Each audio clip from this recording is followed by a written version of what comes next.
Welcome to Penrose Learning, where we make understanding easy. In this video, I will explain how to remove the rear bumper of a BMW X6.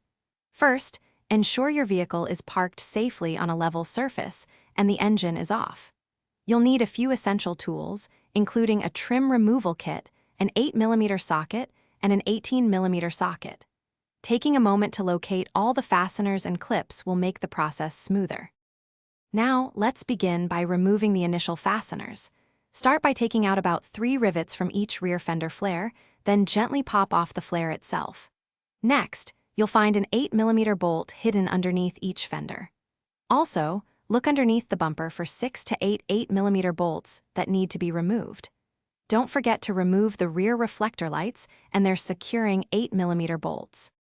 With the fasteners removed, it's time to detach the bumper. Carefully disconnect any electrical connectors for components like parking sensors.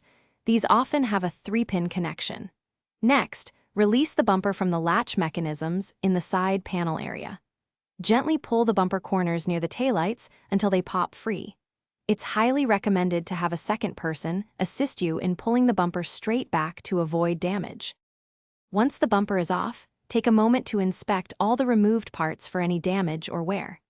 This is also a great opportunity to clean the area behind the bumper.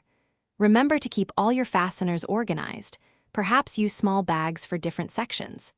When you're ready to reinstall, simply reverse these steps, ensuring all connections are secure and the bumper is properly aligned. Thanks for watching. If this was helpful, leave a like and consider subscribing. See you next time.